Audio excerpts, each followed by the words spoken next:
नमस्कार विद्यार्थ्यांनो, माझे नाव माधुरी राजभर आहे। मी तुम्हाला हिंदी हा विषय शिकवणार आहे। आज विद्यालयात तुमचं स्वागत करत आहे। आज जो आपल्या समोर आलेला आहे धडा त्याचं नाव काय? दोन लघुकथा आहे। काय आहे? दोन लघुकथा आहे। म्हणजे मराठीतून दोन लघुकथा आलेल्या आहेत। तर याबद्दल यांचा हा फोर सीझन झालेला आहे किंवा चालत आहे। तर या सीझन मध्ये आपण काय बघणार किंवा काय करणार आहे चला बघूया। आता आपल्या समोर आलेला आहे प्रश्न नंबर 4 म्हणजे प्रश्न क्रमांक 4। तिसरा सीझन मध्ये आपण पाहिले की पहिला दुसरा तिसरा कसा प्रमाणे येत होता। तर इथे आपल्या समोर आलेला आहे प्रश्न 4। कोणता? प्रश्न 4।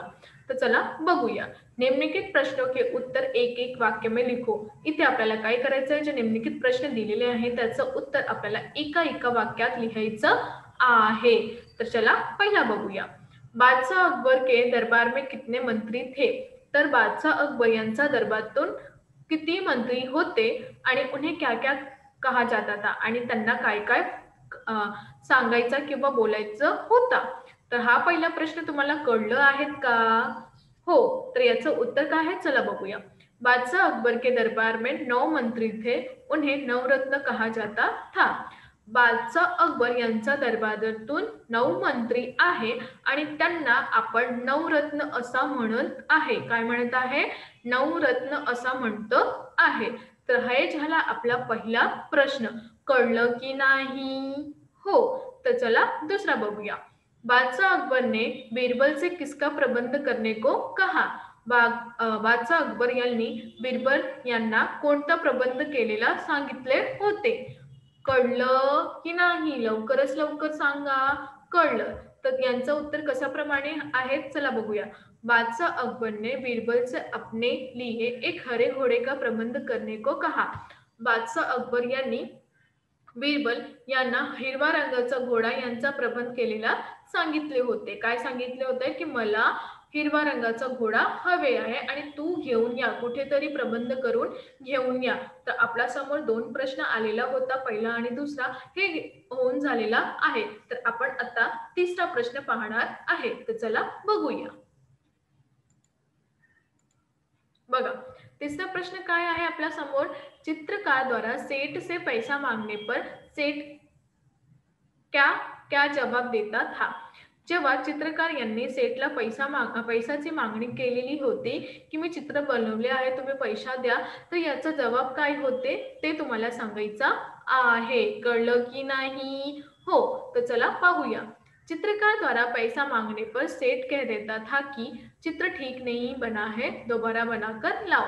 तेवढ्यात ते काय म्हणाले आहे? चित्रकार यांचा जे पैशाचं मागणे यांचा केलेले होता तेव्हा सेठ यांनी काय म्हणाले आहे की तुम्ही पुन्हा म्हणजे काय म्हणाले की काय म्हणत होते की तुम्ही पुन्हा चित्र बनवून या, कारण की चित्र जे आहे ते चांगलं बनवले नाही आहे, तर तुम्ही पुन्हा बनवून या।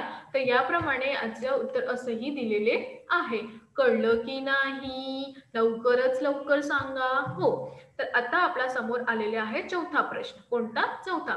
बीरबल ने चित्रकार को क्या सलाह दी? काय आहे? बीरबल यांनी चित्रकारला कोणती सलाह दिलेली होती?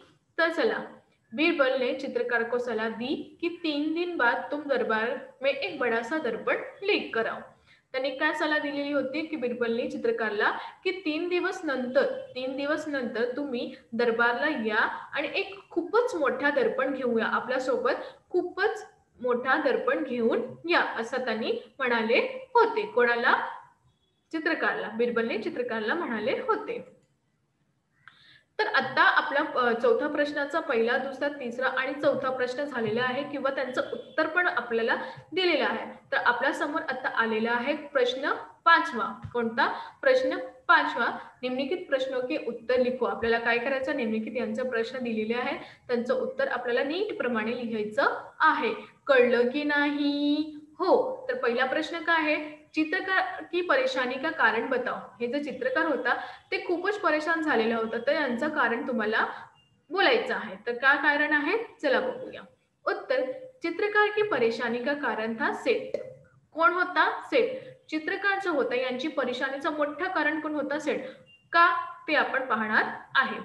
वो काम कराने के बाद भी लोगों को पैसा नहीं देता था, कारण की जे आपलं जे काम होतात, सेट काय करत होता, जे आपलं कार्य होतं ते पूर्ण सगळं करून बनवून घेत होता किंवा करत घेऊन होता आणि ते झाल्यावर जेव्हा मजदूर किंवा चित्रकार कोणीही असणार त्यांना पैसे मागितले तर ते पैसे नाही देत होता. तसे एक इथे खड़ा धरलेला आहे ते आपण पाहणार आहे. एक बार चित्रकार ने उस सेठ को चित्र बनाया. एक बार काय झाला, एक वेळा काय झाले की चित्रकारने त्या सेठाचं चित्र बनवले होते. जब उसने सेठ से पैसे मांगे तो सेठ ने कहा की चित्र ठीक नहीं बना. आणि जेव्हा चित्रकार चित्र बनवून त्याचं चित्र बनवून जात होता तर त्यांनी काय जाऊन होता तर त्यांनी काय म्हणाले की सेठला की मला पैसे द्या, कारण की मी चित्र तुमचं बनवले आहे तर तुम्ही मला पैसे द्या. तर सेठने तिला पैसे नाही दिले, कारण चला बघूया.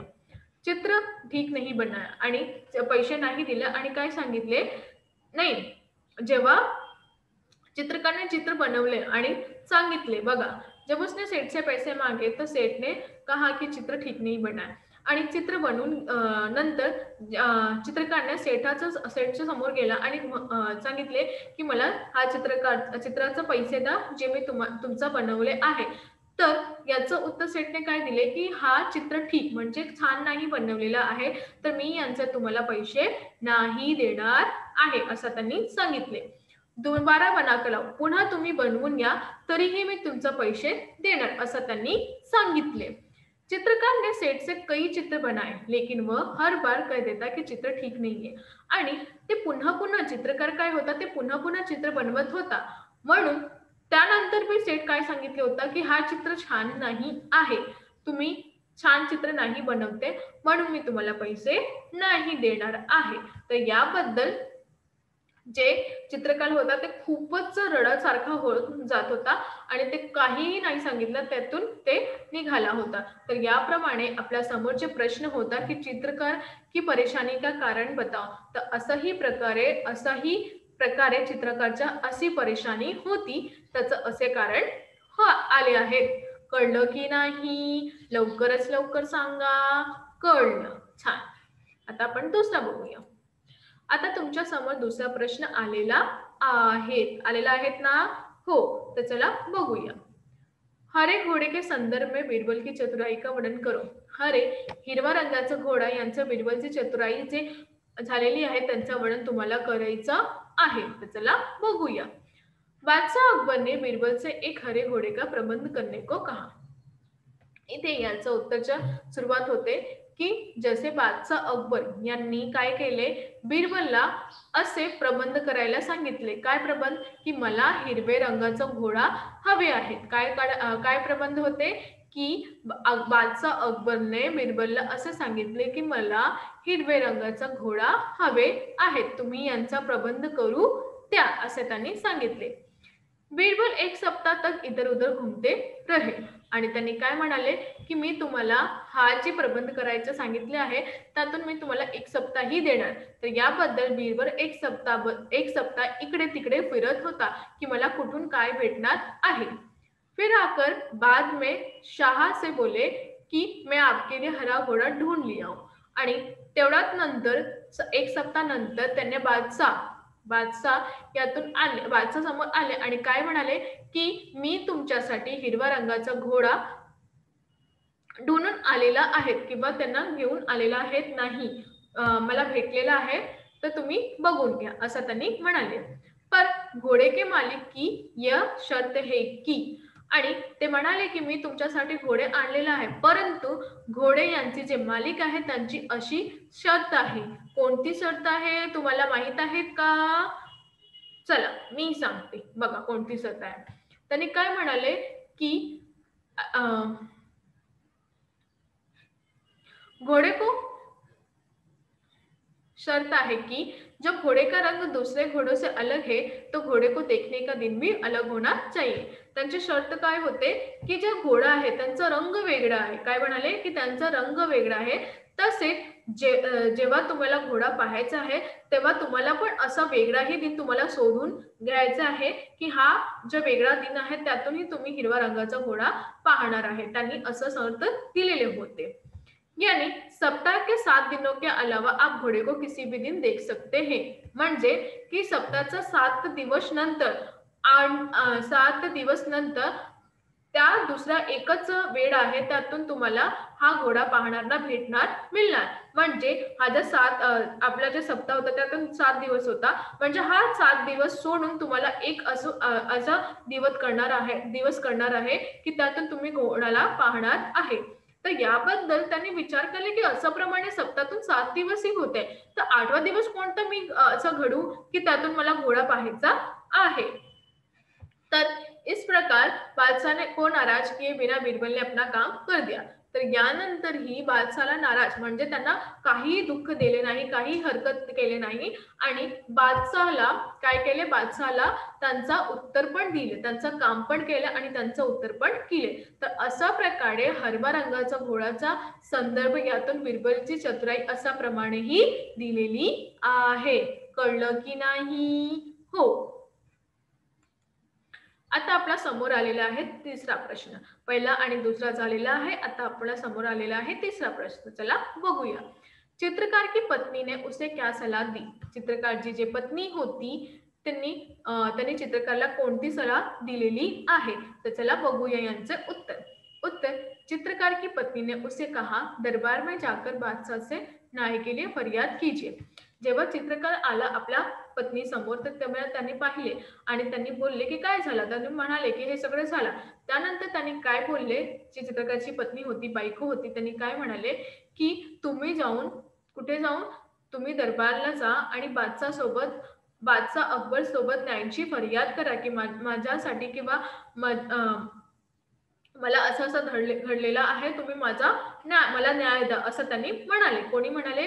चित्रकारची जी बायको होती त्यांनी आपले पती म्हणजे चित्रकारला असे म्हणाले. तर वे बहुत दयालू है, बहुत बुद्धिमानी है आणि त्यांनी काय सांगले, ते खूपच दयालू आहेत आणि खूपच बुद्धिमानी आहे.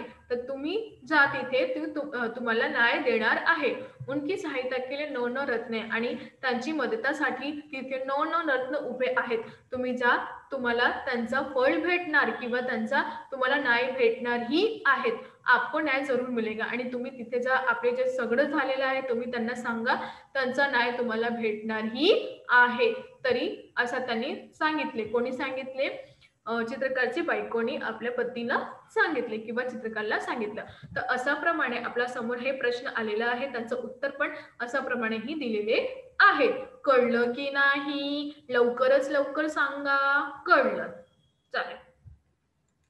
तर आज आपण काय शिकलो? आज आपण शिकलो की काही एका वाक्यात प्रश्नांची उत्तरे कसं प्रमाणे लिहायचे आहे किंवा जे मोठे प्रश्न आहे त्याचं उत्तर किती ओळीतून लिहायचं आहे किंवा कसं लिहायचं हे पण आपण पाहिले. हा पाहिल्यानंतर तुम्ही हे बघितले की तुमचं जे उत्तर आहे त्यांचा ओळी कितीतून भरण्यात आहे. म्हणजे जे छोटे प्रश्न आहे, जे एका वाक्यात जे उत्तरे आहे त्याच्याप्रमाणे तुम्हाला 1 किंवा 2 ओळीतून लिहायचं आहे. परंतु जे मोठे प्रश्न आहेत त्यांना तुम्ही मोठ्या प्रमाणे लिहायचा. कारण की जेव्हा जे उत्तर तुम्ही लिहितात त्याप्रमाणेही तुम्हाला अंक पण भेटणार आहे. तर त्याबद्दल तुम्ही विचारून लिहायचं आहे की एक वाक्यात उत्तरे जेव्हा तुमच्या समोर आलेले तुम्हाला 1 किंवा 2 ओळीतून लिहायचं आहे. परंतु जेव्हा मोठे असतात त्यांना नीट प्रमाणे सगळं लिहायचं आहे. त्यानंतरही तुम्हाला अंक किंवा भेटणार आहे. हे सगळं तुम्हाला कुठून भेटतात आहे? आश विद्यालय बरोबर. तर तुम्ही नीट प्रमाणे यांचा घेऊन या आणि आपला मार्ग सोपे करू या. कारण की जेव्हा तुम्ही करणार आहे तेव्हा तुम्हाला जेव्हा करणार आहे तेव्हाही तुम्ही करणार आहे. तर हा सगळं प्रमाणे कशाबद्दल होणार आहे? जेव्हा तुम्ही वाचन करणार आहे किंवा वाचणार आहे तर नीट प्रमाणे यांचं वाचन करूया आणि कशाप्रमाणे कसा दिलेले आहे त्याला शोध करायचा आणि लिहून घ्यायचा. जेव्हा तुम्ही लिहिणार, जेव्हा तुम्ही बोलणार हे सगळं नीट प्रमाणे होऊन जाणार आहे. नाही बोलणार तर नाही होणार जाणार. तर असाही प्रमाणे जसं की एक उदाहरण होतं की चित्रकार जेव्हापर्यंत नाही बोलत होता तेव्हापर्यंत त्याला नाही भेटला का? नाही भेटला. ते काय केलं? रुसून आले आणि घरी आले आणि आपल्या जे परेशानी होते ते सांगितले आपल्या बायकोला. तर याबद्दल त्यांनी जेव्हा त्यांची बायको नाही सांगितले होते की तुम्ही जा, तिथे तुम्हाला नाही भेटणार, तर ती गेला होता का? नाही. तर हा प्रमाणे होता की तुम्ही एकमेकांशी बोलूया आणि जे तुम्हाला असं वाटते की हा ते खरंच माणूस आहे तुमचा जे मदत करणार आहे त्यांच्यासमोर तुम्ही जा आणि त्या जे सगळं झालेलं आहे त्यांना सांगा. जेव्हा हे नाही जाणार, चित्रकार नाही गेला होता तर त्यांना असा न्याय भेटला होता का? त्याचे पैसे भेटले होते की नाही? तर त्या बायकोने त्यांनी सांगितले, त्याची बायकोने त्यांनी सांगितले की तुम्ही जा, तुम्हाला न्याय भेटणार. तरी ते गेला. त्याला असं वाटत होतं, की मला नाही भेटणार, की कारण की ते मोठा माणूस आहे. ते सगळं लोक जे आहे त्याच्याही मदत करणार, माझी मदत नाही करणार. तर याबद्दल जे हे सगळं झालेलं त्यांना नाही भेटलं. तर असं प्रमाणे मी तुम्हाला सांगत आहे, की तुम्ही पण बोलू घ्या. धन्यवाद.